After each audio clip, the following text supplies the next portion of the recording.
하나님 말씀 주보에 나와 있는 대로 구약 성경 여호수아서 2장의 말씀입니다. 여호수아서 2장 1절 말씀부터 7절 말씀까지입니다. 눈의 아들 여호수아가 시딤에서 두 사람을 정탐꾼으로 보내며 이르되 가서 그 땅과 여리고를 엿보라 하며 그들이 가서 라합이라 하는 기생의 집에 들어가 거기서 유숙하더니 어떤 사람이 여리고 왕에게 말하되 이르되 보소서 이 밤에 이스라엘 자손 중에 몇 사람이 이 땅을 정탐하러 이리로 들어왔나이다. 여리고 왕이 라합에게 사람을 보내어 이르되 내게로 와서 내 집에 들어간 그 사람들을 끌어내라. 그들은 이 온 땅을 정탐하러 왔느니라.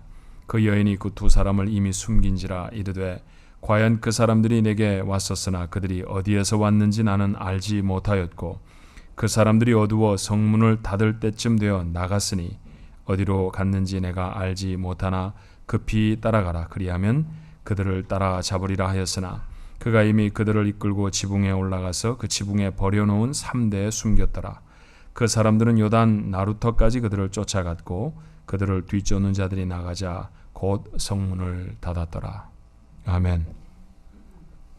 8월 첫 번째 주입니다. 이달에도 하나님의 은혜가 있어야 잘 살 수 있겠죠? 옆에 분들하고 같이 한번 축복하시면 좋겠습니다. 하나님 은혜가 함께 하시길 바랍니다. 같이 한번 인사하실까요?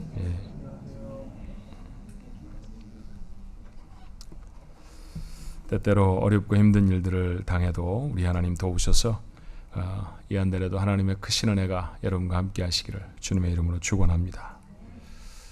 손자병법이라고 하는 책 혹시 아십니까? 춘추 전국시대 여러 나라들이 이렇게 일어났던 시대를 춘추 전국시대라고 말하지요. 오나라라고 하는 나라의 왕 함려를 섬기던 손무라고 하는 병법가가 지은 책입니다. 그 책에 모공이라고 하는 그런 부분에 있는 한 구절을 우리가 잘 압니다. 어떤 구절일까요? 지피지기면 백전백승이다. 이런 말 혹시 들어보셨죠? 그죠? 근데 사실 원어에는 어떻게 되어 있냐면 지피지기면 백전불태다 이렇게 적혀 있다고 그래요. 같은 의미라고 말합니다. 자, 어떤 뜻인지 여러분 아시잖아요? 적을 알고 나를 알면 100번 싸워서 100번 이길 수 있다. 맞습니다. 전쟁을 앞둔 여호수아가 가장 먼저 해야 할 일이 있다고 하면 뭘까요? 적을 아는 일입니다. 그래서 정탐꾼 둘을 선택해서 여리고성에 몰래 들여보냈죠. 정보를 수집하기가 참 좋은 곳이라고 하면 어디쯤 되겠습니까? 남자들이 쉽게 말을 흘리는 곳, 술집 같은 곳 아닐까요? 그래서 정탐꾼들이 찾아간 곳은 기생의 집이었습니다. 그런데 여러분 성경의 말씀에 보니까 워낙 정보력이 뛰어난 여리고성이었던지라 이 스파이들이 자신의 성에 들어왔다라고 하는 사실을 단박에 알아채고 말았습니다. 여리고 왕은 군사들을 기생의 집에 보냈죠. 그런데 그 라합이라는 이름의 기생은 정탐꾼들은 숨겨주었습니다. 그리고 추격하는 군사들에게는 거짓 정보를 주어서 따돌립니다. 왜 이런 일을 했을까요? 라합은 분명히 여리고 사람인데도 불구하고 왜 이런 일을 했을까요? 말씀드렸던 것처럼 라합은 여리고의 거주민입니다. 여리고는 우리가 읽었던 이 성경 단 몇 절만으로도 기강이 엄정한 나라라는 것을 알 수 있죠. 누군가 외지인이 들어오면 그 사람을 단박에 알아채고 왕에게 보고하고 왕은 명령을 하고 명령을 받으면 즉시 가서 체포하고 자, 고대 국가로서는 보기 힘들 정도로 일사불란하게 움직이는 나라라는 것 우리가 알 수 있습니다. 자기 나라를 탐지하러 들어온 적의 스파이가 눈앞에 있습니다. 조금 있다가 그들을 찾겠다고 득달같이 들이닥친 왕의 군사들이 있었죠. 심각한 상황입니다. 자, 이런 상황이라고 하면 보통 사람들의 선택은 자명합니다. 어떻게 해야 할까요? 정탐꾼을 넘겨주는 것입니다. 그런데 그녀는 그렇게 하지 않았습니다. 그들을 숨겨주었고 추격자는 속여서 보냅니다. 나중에 만약 라합이 이렇게 했다라고 하는 소식이 여리고의 왕에게 들려지면 어떻게 될까요? 어쩌면 생명을 잃을지도 모릅니다. 그러니 그녀가 히브리 정탐꾼을 숨겨준 것은 생명을 건 행동이라고 말할 수 있을 것입니다. 어떤 일에 생명을 걸고 했다고 하면 대단한 확신이 있었다라는 것이죠. 도대체 라합에게 어떤 확신이 있었기에 이런 생명을 건 행동이 가능했을까요? 성경을 좀 더 읽어 내려가다 보면 힌트가 있습니다. 9절의 말씀이에요. 말하되 여호와께서 이 땅을 너희에게 주신 줄을 내가 아노라. 우리가 너희를 심히 두려워하고 이 땅 주민이 다 너희 앞에서 간담이 놓았다. 의외의 인물이 하나님을 언급하고 있습니다. 누가 말하는 거냐 하면 기생 라합이 히브리 사람 두 정탐꾼에게 하는 말입니다. 여호와께서 이 땅을 너희에게 주신 줄 내가 안다. 정말 예상치 못했던 사람이 하나님을 말하고 있죠. 그렇다고 하면 이 여리고의 기생은 어떻게 하나님을 알았을까요? 어떻게 자기가 살고 있는 그 땅을 하나님이 이스라엘 백성에게 주실 것이라고 확신할 수 있었을까요?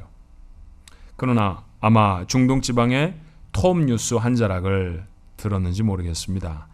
여호수아 제기장 10절에는 그가 알고 있었던, 그가 들었던 소식에 관해서 이렇게 기록하고 있죠.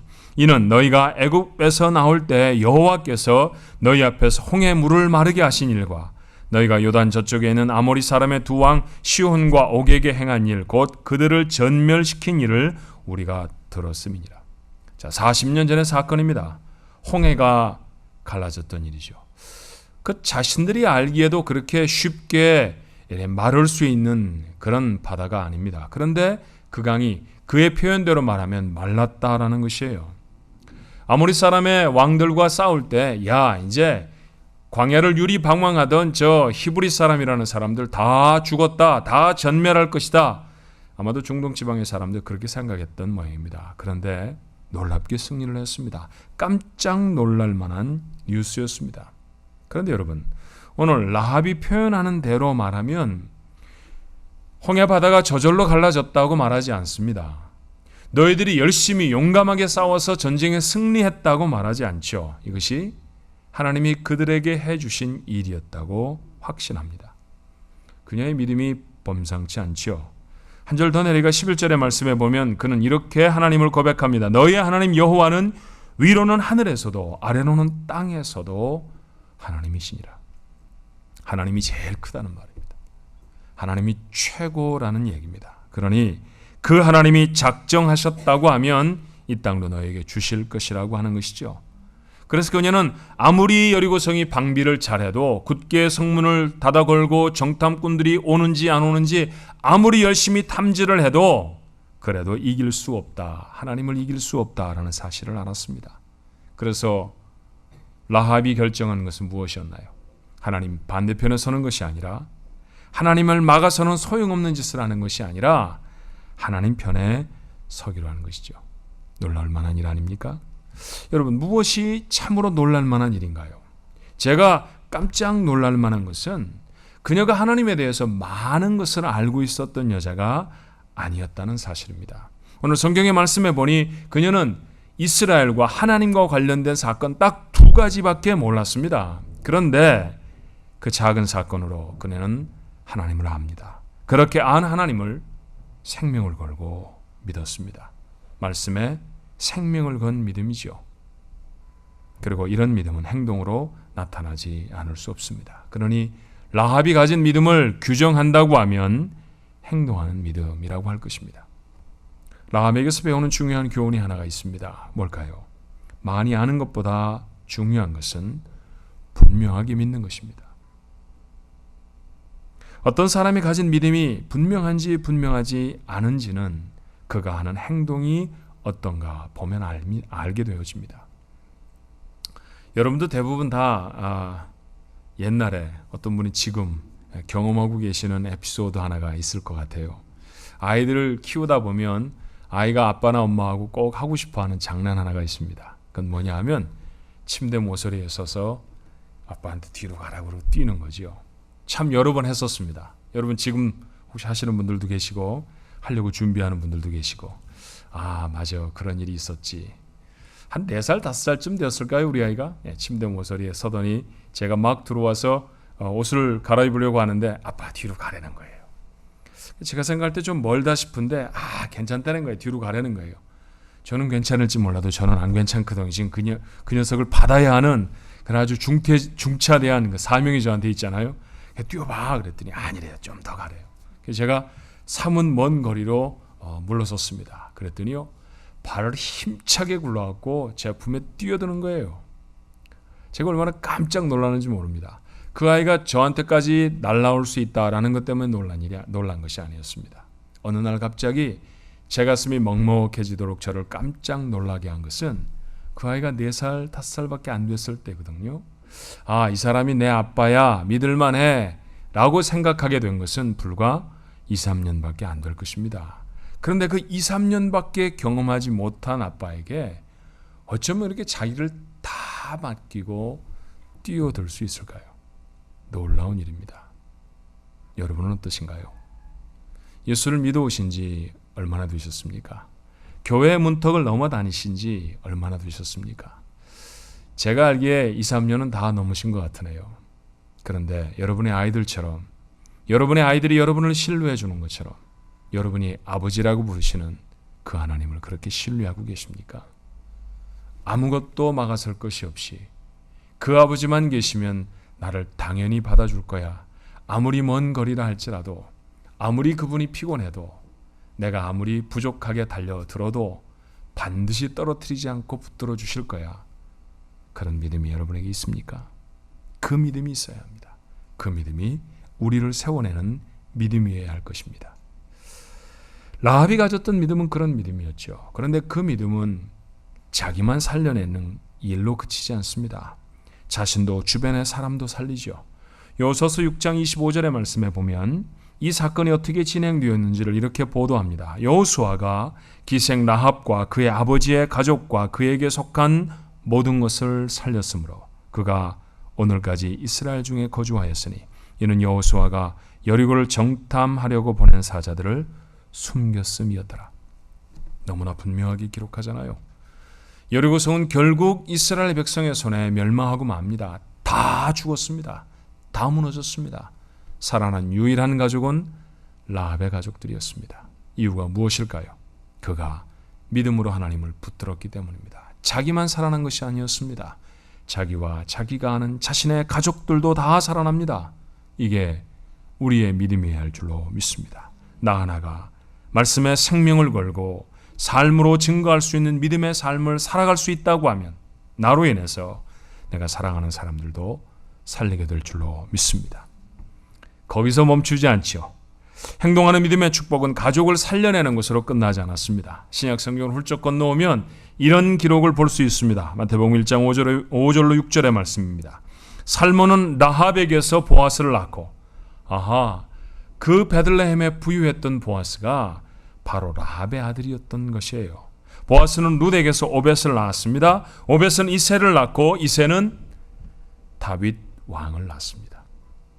족보를 헤아릴 수 있으면 역산을 해 볼 수 있죠. 우리가 부르는 명칭대로 한다고 하면 라합은 다윗 왕의 고조 할머니입니다. 그녀는 여리고 사람이었어요. 이방인이었습니다. 이스라엘 중에 들어가 사는 것도 어려운 사람입니다. 그런데 그녀의 신분은 더군다나 기생이었죠. 몸을 팔아서 먹고 살던 비천한 인생이었습니다. 그런데 그녀는 이스라엘 역사상 가장 위대한 왕의 할머니가 됩니다. 하나님은 그녀로 이스라엘의 왕가를 이루셨죠. 그리고 그의 후손으로 예수님은 이 세상에 오십니다. 기생 라합은 거룩한 구속사의 조상이 되어진 거예요. 믿음으로 사는 사람이 누리는 축복인 줄로 믿습니다. 우리의 축복이어야 하지 않을까요? 믿음으로 산다라고 하는 것은 마음에 담은 말씀에 순종해서 사는 것입니다.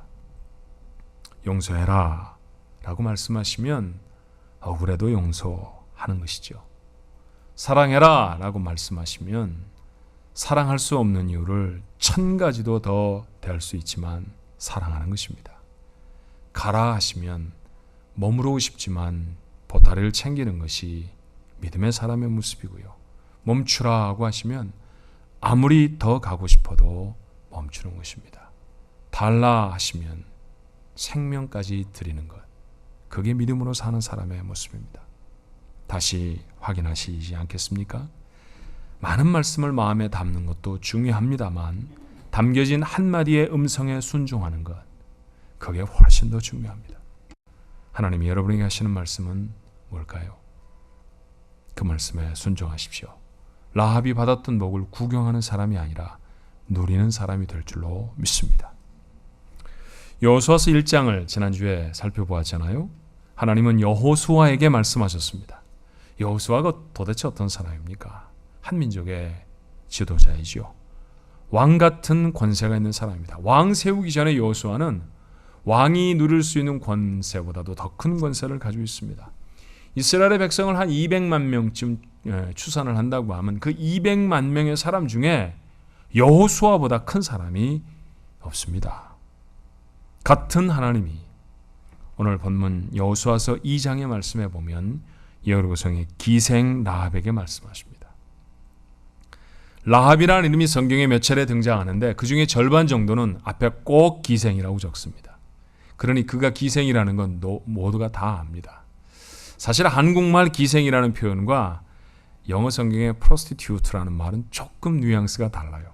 한국 기생은 그래도 무슨 풍류도 알고 수준도 좀 있어 보이는데 영어로 말하는 prostitute는 이거는 정말 우리말로 번역하기 조금 부끄러운 그런 단어입니다. 예, 그녀는 그런 사람이었습니다. 그런 비참한 사람이었죠.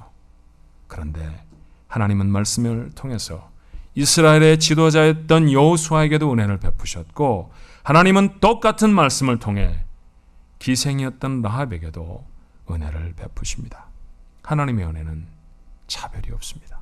신분이 높으나 낮으나 부유하거나 가난하거나 지식이 있거나 없거나 과거의 어떤 삶을 살았거나 아니었거나 아무 상관이 없습니다. 말씀이 들려지는 사람에게 하나님의 은혜는 차별이 없는 줄로 믿습니다. 그 은혜 가운데 여러분이 나와 있는 것이죠. 그 은혜는 환경과 상황을 초월하죠. 아무리 답답하고 극복되지 않을 것 같은 환경도 얼마나 단숨에 훌쩍 건너서든가요. 그것이 바로 하나님의 은혜입니다. 말씀을 붙들고 사는 사람들이 누릴 수 있는 하나님의 은혜입니다. 여호수아서 1장과 2장 1과 2는 붙어있는 숫자 아닙니까? 바로 이웃한 두 장에서 전혀 다른 신분 두 사람에게 하나님이 말씀으로 동일한 은혜를 베푸시는 모습은 우리에게 어떤 메시지가 되나요? 하나님은 오늘도 우리의 상황과 조건을 초월해 은혜를 주시는 분이라는 사실을 말씀하고 계시지 않습니까? 비슷한 얘기를 우리는 요한복음에서도 읽은 적이 있습니다. 요한복음 3장에 보면 주님을 은밀하게 찾아온 사람이 한 사람이 있었죠. 3장 1절로 2절의 말씀에 보니까 바리새인 중에 니고데모라 하는 사람이 있으니 유대인의 지도자라. 그가 밤에 예수께 와서 이르되 라삐여 우리가 당신은 하나님께로부터 오신 선생인 줄 아나이다. 하나님이 함께 하시지 아니하시면 당신이 행하시는 이 표적을 아무도 할 수 없음이니이다. 그는 공회원이었습니다. 오늘 여기 우리말 성경에는 유대인의 지도자다 그냥 그렇게 표현했습니다만 영어 성경에 보니까 a member of Jewish ruling council. 이건 다름이 아닌 공회원들을 가리키는 말이에요. 자, 공회원이라고 하는 신분은 오늘날의 관직으로 비교해서 말한다고 하면 판사와 국회의원을 겸직하는 사람입니다. 그러니까 법을 정하기도 하고 법을 시행할 수 있는 거의 유대인들 가운데서 무소불위의 권위를 가진 사람들, 그들이 공회원이었습니다. 권세가 있었죠. 부유한 사람들이었습니다. 많이 배운 사람입니다. 그래서 성경은 추격적으로 그가 유대 사람들을 지도하는 사람이다 라고 말을 합니다. 주님이 그를 만나셨습니다. 주님은 그와의 대화 중에서 이런 유명한 복음 한마디를 전하시죠. 요한복음 3장 16절이 바로 니고데모와의 대화 중에 있는 말씀임을 우리가 기억하는 경우는 많지 않습니다. 하나님이 세상을 이처럼 사랑하사 독생자를 주셨으니 이는 그를 믿는 자마다 멸망하지 않고 영생을 얻게 하려 하심이라. 어린아이 때부터 우리가 암송했던 그 귀한 복음은 주님이 니고데모에게 주신 말씀이었어요. 그런데 그 바로 다음 장에 요한복음 4장이 되겠죠. 주님은 고집스럽게 사마리아로 들어가십니다. 아마 글로 가지 마십시다. 보통은 글로 안 갑니다. 사람들이 그랬을 거예요. 그런데 가셔야만 하겠는지라 성경은 그렇게 표현합니다. 사마리아로 꼭 가야 하겠다고 그리고 약속이나 하신 듯이 한 여인을 만나시죠. 어떤 여인이었습니까? 요한복음 4장 18절은 그 여인을 이렇게 소개해요. 너에게 남편 5이 있었고 지금 있는 자도 내 남편이 아니니 내 말이 참되도다. 이 여자 범상치 않은 여자입니다. 남편 5에게 버림을 받았습니다. 그리고 지금 살고 있는 사람은 남편도 아닙니다. 부끄럽고 처참하게 살죠. 비참한 인생의 여인입니다. 주님은 그 여인도 만나셨습니다. 어떻게 바뀌어졌을까요? 복음 전도자로 바뀌어집니다. 요한복음 4장 39절의 말씀에 보니 여자의 말이 그가 내가 행한 모든 것을 내게 말하였다 증언하므로 그 동네 많은 사마리아인이 예수를 믿는지라. 사마리아 성에 복음을 전한 최초의 여인입니다. 그 때문에 사마리아 성에 복음이 전해지게 되어졌습니다. 다시 한번 확인해 보십시다. 주님은 권세가 있는 사람 니고데모에게나 비참한 인생을 겨우겨우 살아가던 이름도 모를 사마리아 여인에게나 동일하게 은혜를 베푸십니다. 하나님의 은혜는 차별이 없습니다. 하나님의 은혜는 환경도 상황도 초월하는 것인 줄로 믿습니다. 어떤 마음으로 이 자리에 와 계십니까? 갖지 못해서 비참하다고 생각되는 사람이 여러분 중에 혹 계신가요? 되는 일이라고는 하나도 없는 저주받은 인생 같으십니까? 아닙니다. 그렇게 자기를 보아서는 안 됩니다. 도저히 해결될 수 없는 문제 앞에서 난 못해 만뇌가리며 무기력하게 서 있지는 않으세요? 아무런 희망이 없는 인생이라고 포기하고 그저 하루하루를 지나는 것으로 만족해하는 그렇게 근근히 매일을 살아가는 인생으로 살아가고 계시지 않습니까? 라합도 사마리아 여인도 그랬을지 모릅니다. 그러던 그들에게 하나님의 말씀이 들려지죠. 그 말씀으로 세상에 오신 주님은 행로를 바꿔서 그를 만나기도 하셨습니다. 하나님에 대해서, 주님에 대해서 그네들은 아주 조금밖에 몰랐습니다. 그런데 그 말씀에 생명을 걸었더니 아무도 기대할 수 없었던 놀라운 인생으로 변화되어집니다. 늘 여러분에게 드리는 이야기입니다만 왜 이런 사건이 성경 하나님의 말씀에 기록되어 있을까요? 왜 라합에게 이런 일을 하셨다고, 왜 사마리아 여인은 이렇게 바뀌어졌다고 성경은 기록해 우리에게 보여주고 있는 걸까요? 구경하라고 하시는 얘기입니까? 그렇지 않다고 믿습니다. 그건 제2의 얘기일 수 있다는 얘기죠. 우리에게도 가능한 삶이라고 주님이 우리를 초청하시는 것 아닐까요? 그러므로 오늘 우리가 다시 성경을 열어서 읽었던 여호수아서 2장의 말씀은 여러분을 향한 하나님의 약속의 말씀이신 줄로 믿습니다. 말씀에 생명을 걸면, 행동하는 믿음으로 서면 내 인생은 내가 바꿔준다. 내가 변화시킨다. 도무지 기대할 수 없었고 도무지 가능하지 않았던 그런 삶을 누릴 것이다. 주님의 약속의 말씀 여러분의 가슴에 담게 되기를 주님의 이름으로 축원합니다. 그러므로 사랑하는 주안가족 여러분, 이 아침에 결단하십시오. 말씀에 생명을 걸어야 합니다. 그저 듣고 아는 것 정도로 그냥 그렇게 지나서는 여러분의 삶에 아무 일도 일어나지 않습니다. 이것 아니면 안 된다고, 이것으로 살아야 한다고 다짐하십시오. 인생이 변화될 것입니다. 거기에 살 길이 있습니다. 페니 크로스비라고 하는 사람은 앞을 볼 수 없는 장애인이죠. 여러분, 많은 장애들이 다 고통스럽게 합니다만 개인적으로는 앞을 보지 못하는 장애가 가장 답답하지 않을까, 가장 고통스럽지 않을까, 그런 생각을 해볼 때가 참 많아요. 파니 크로스비는 그런 사람이었습니다. 얼마나 하고 싶은 일이 많았을 것이며 얼마나 그 모든 것들을 하지 못하는 좌절감에 쓰라리고 비탄한 마음들을 가졌을까요? 그런데 그녀는 찬송 시인이었습니다. 그녀가 지었던 찬송가 중에 이런 고백이 있죠. 믿음으로 사는 자는 하늘 위로 받겠네. 믿음으로 사는 자는 하늘 위로 받겠네. 찬송가 384장 1절의 말씀입니다. 세상에 어떤 아버지가 아이가 울고 있는데 눈물만 닦아주고 어려워도 그냥 견뎌야 해 이러겠어요? 눈물을 닦아주고 뭐 때문에 울어? 뭐가 문제야? 해결해 주시지 않을까요? 우리는 하나님을 무엇라고 부릅니까? 아버지라고 부릅니다. 철철 우는 젖은 눈으로 이 자리에 나왔습니다. 주님이 눈물을 닦아주시며 말씀하십니다. 믿음 붙들고 살아라. 그러면 네 삶은 내가 책임진다. 그렇죠. 믿음으로 사는 자는 하늘 위로 받겠네. 눈물만 닦아주신다는 얘기가 아닌 줄로 믿습니다. 하나님이 내 삶을 바꾸시겠다는 약속의 말씀이죠. 그렇게 바꿔내실 것입니다. 그러니 말씀대로 사십시다. 생명을 걸고 그렇게 사십시다. 많은 말씀 아니라도 괜찮아요. 여러분이 오늘 아침에 기억하는 말씀, 맞아, 그건 못하고 살았어, 가슴이 점해지는 그 말씀, 다시 사는 한 주간 또 후회하지 말고 그 말씀 붙들고 사십시다. 말씀이 시키는 대로 한번 해보십시다. 그 말씀대로 한번 살려고 애를 써보십시다. 그러면 하나님이 여러분의 인생을 바꿔주실 것입니다. 그렇게 바꾸셔서 라합이 누렸던 놀라운 변화의 삶, 크로스비가 고백했던 하늘의 위로, 우리도 간증하며 살아갈 수 있는 복된 인생 여러분과 되시기를 주님의 이름으로 축원합니다. 기도하십시다.